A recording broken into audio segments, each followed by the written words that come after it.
Hey there Stampers, and welcome to another Step It Up video.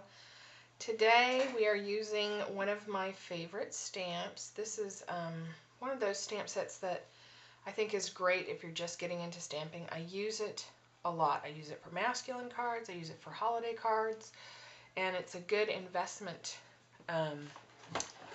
one because it's so versatile. It's Loads of Love, and I do have the Loads of Love accessory somewhere around here.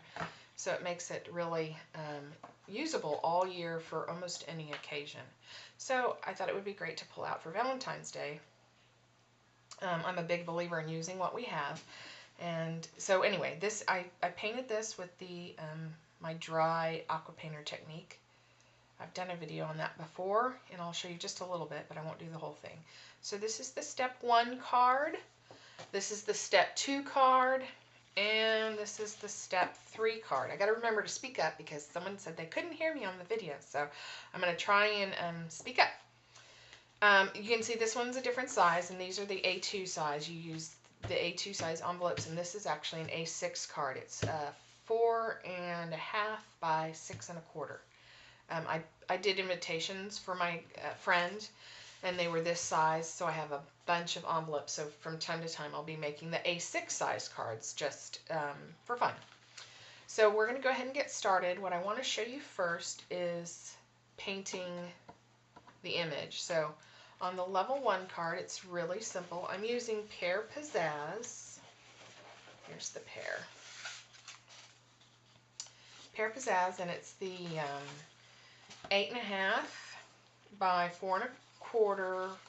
No, yeah, 8.5 by 5.5, sorry, folded at 4.25 to get your standard A2 size card. This is from the In Color Designer Series paper pattern stack, and it's a hostess gift. I love this paper pack, and I use it a lot. And then this is, I think, a 3x3, just under 3x3. This is 3x3. This is just under. For the image, and you're going to stamp the image. I always use StazOn when I'm doing the dry aqua painter, and typically I will stamp the image and then cut it out to the dimension I want, but for the purposes of the video I will try to get it right here. Just show you how I do it. I use the StazOn black, and you just make sure you get a good connection up, and then you can use just about anything to mask off the truck, but I just use a little piece of cardstock that I have laying around, and I have the big heart pile that comes in the Loads of Love, and you just put it in the back, and then I don't know if this is going to fit. Probably had it closer down on the other one, but we'll just put it here and call it good. But so this is the reason I usually stamp before I cut it, but just for purposes of the video we'll go ahead and do this, and I'll show you. I did already paint this with the dry aqua painter technique. All I do, I'm just going to show you briefly, I use an empty, there's no water in the barrel of the aqua painter. I use a little cup. I use Zyrtec medicine cup for water, and then I dip it in the water and I squeeze it out, and you can see I'm getting a lot of water. If you have too much water on it, it's going to blur and kind of get messy looking. And what you're trying to, I try to mimic the look of the brightness that you get with Copics markers without the expense because I do believe in using what we have. So I have all these markers, I want to use them. So I have a little Pear Pizzazz, a little Real Red, a little Blushing Bride, and a little Regal Rose. And then I do use Going Gray, which is retired, but I like that gray. It's softer and it kind of goes with the pear better. So you dip it and you wet it, and then you start rolling it in the ink, and then you just start painting. And you start where you want the color the darkest and move out from there, just like you do with any blending technique. And you can go back, pick up a little more color, and lay it on a little darker in those areas that you want it to be a little darker. And you might look at it and go, oh, it looks awful, but when it dries pretty smooth, and it looks the way it's supposed to look. So I always start where I want it darkest. And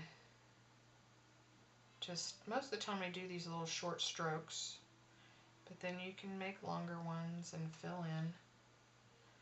It's a really fun technique and uses hopefully what you already have and gives you a great look without a lot of expense. And you can see I use a palette somewhere and I can't find it, but so these will wipe off with baby wipes really easily. I use the outside covers. So I just want to show you the assembly.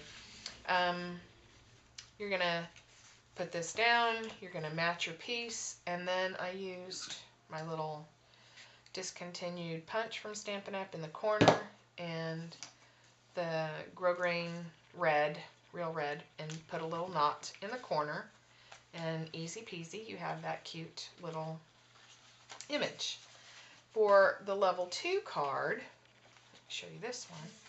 It's the same image. I took this paper from the same paper pack, the stripe, and it's just 2 inches by 5 1/4 inches. And these are all double-sided papers, so they're really fun to use. And then just 2 pieces, line them up like that. And then on this one, it's the same, you know, slightly matted piece of white. And I think this is, let's see, just under 4 by 3 is the matted piece. And I stamped the image, put the Loads of Love down below, and then I put the red with a little knot in between. And I think it's very cute, and it did step it up a bit by having the 2 pieces of paper. It's basically the same card. You have a printed paper as the background and then a matted piece here with a little ribbon. But by doing 2 different ones, it kind of gives it a stepped up look, and then more ribbon through the center. So that was easy too. Now for the third one, as I said, I did a larger card base, the 4 1/2 by 6 1/4. I ran a piece of cardstock, white cardstock, through the embossing folder, the square lattice embossing folder. And then I used, again, this is actually a diagonal piece of paper. Let's see if I have any of the strap. So it comes diagonally, and I cut a square out of the diagonal so I would have straight up and down. You could use it either way, but I like symmetry a lot, so you'll find that I don't do a lot wonky. So it just creates this little more interesting background. Still, it's just 1 layer back here, but it's a little more interesting. And then I used the poly stitch ribbon to go just, you can't even probably tell, but it's just a little interest there. I used Nestabilities for the scallop, and then Real Red for the circle, and then the Whisper White for the main image. And this time, when I did the Loads of Love, you can see it comes like this. So I cleaned it, and then I took my basic black marker and I started with Love. I just colored in Love and I stamped it. I cleaned it. Then I colored in Of and I stamped it. And then I cleaned it. And then I colored in Loads and I stamped it. And you can see I don't have a little stamp-a-majig, but it works because the letters are kind of off anyway. So with this particular stamp, it works that it's off. And then I just added my little brads. I used my matte pack so that they would be evenly spaced. If you don't have one of these, this is probably one of my favorite tools that's available from Stampin' Up! And I resisted getting it for a long time, and I'm so glad that I have it, and it was money well spent. So those are the 3 cards this week, and I hope that you'll find some fun way to make a Valentine's card and send it. I challenge each of you to actually make it and send it. So this is the step 1, step 2, and step 3. Have a great day. Thanks for stopping by. Bye.